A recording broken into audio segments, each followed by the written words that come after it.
So hello guys! Welcome to my mini vlog. So this is Mami Saras. I'm back. So for today's episode, ito yung part 2 na sinasabi ko sa inyo. So ito ay gabi na mga kaibigan kasi masyado na mahaba yung video o yung vlog ko the last time. So ito na po the next.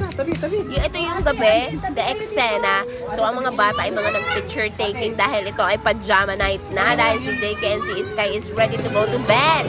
So after niya, naglibot-libot muna kami nitong gabi na to kasi gusto namin makita kung anong itsura nitong resort nung Tinandayagan paggabi. So the next day, ito na ang eksena namin pagkagising namin sa umaga.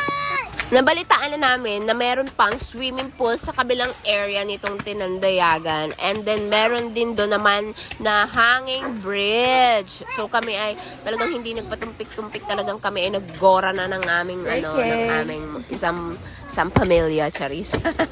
So eto na nga, we're on our way, pero mali yung aming nadaanan. Ito pala yung daan papunta doon sa ito na, tama naman pala. Ito na yung hanging bridge. So yan na. Let's go! Actually, nauna na sila Ray, sila Tita Miriam, sila Erica, kasi si Andre, si Daddy, na late ng gising. Kanina pa namin siya ginigising. Sabi namin, sabay-sabay kami pupunta doon. Pero si Daddy nahuli, kaya kami ay nahuli pumunta doon. So, ito na nga, habang naglalakad kami sa hanging beach, yung loko-loko ko sila. Ala kayo dyan. Eme-eme lang. Pero parang pag lumalakad ka, parang nakakatakot kasi parang siyang babagsak ka. Pero although, yung babagsak mo, hindi naman siya gaanong mataas. Pero, napakaganda ng view, alam mo naman. I'm a nature lover. Charus! Ang cute tingnan ni JK and Sky, matchy-matchy kasi sila ng kanilang pajama. So, napaka-cute eh. Nabili ko yan nung pagpunta ko ng Manila. So, eto na yun. Sinasabi ko sa inyo, napakaganda. Actually, gusto ko mag-slide dyan, pero hindi ako nakapag-slide kasi nakakatakot. Sobrang haba ng slide at ang taas ng lalakarin mo. So, alam niyo na, tamad ako. So, andyan na po sila Tita Miriam, yung pamilya ng Garcia family. Nauna na po sila dyan. And then, nag-picture taking. Siyempre naman. Alam niyo na.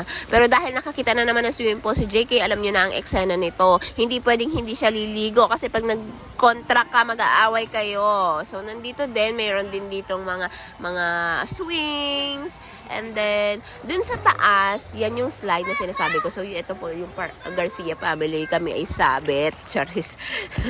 Nag-picture taking po sila. And then, ito na yung sinasabi ko sa inyo, hindi talaga magpapaawat si JK. Kahit sobrang aga pa. Dahil mag-aaway kayo pag ginrontra mo siya. So, ito na nga, after nun, pabalik na kami. Hindi na kami nagtaan dun sa taas. Dito na kami sa baba kasi medyo nakaka-creepy ba, charis. So, pumunta kami dito sa falls naman. So, chinek naman namin yung falls. The next day na namin siya binalikan. Although, nakita na namin siya noong unang araw, pero yung malapitan, hindi pa. So, ngayon kami bumaba dito. So, ito yung falls. Makikita nyo. O, diba? Gayon man. Sana I'm a nature lover, charus.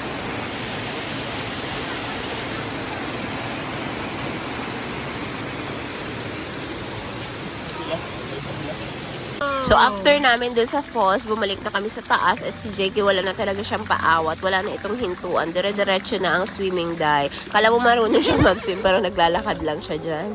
So, eto na nga. Nag-breakfast naman na kami. Nag-coffee, nagkain. So, after noon, eto na, swimming na. Talagang lubos-lubusin na kasi bago mag-lunch, uuwi na rin naman kami. So, lubusin na. Yung mga pagkakataon na ganito na tayo ay nakakapaglayas kasama ang aking pamilya, char. Kahit kami dito po is sabit lamang. Maraming salamat po sa Garcia family, especially kay Tita Miriam, kay Kagawad, then sa aming kaibigan na si Francis, and then sa family ninyo, and then especially kay Erica. Thank you so much po sa inyo sa pag-invite at sa pagsama ninyo sa amin. So hanggang dito na lang. Paalam. See you on my next video.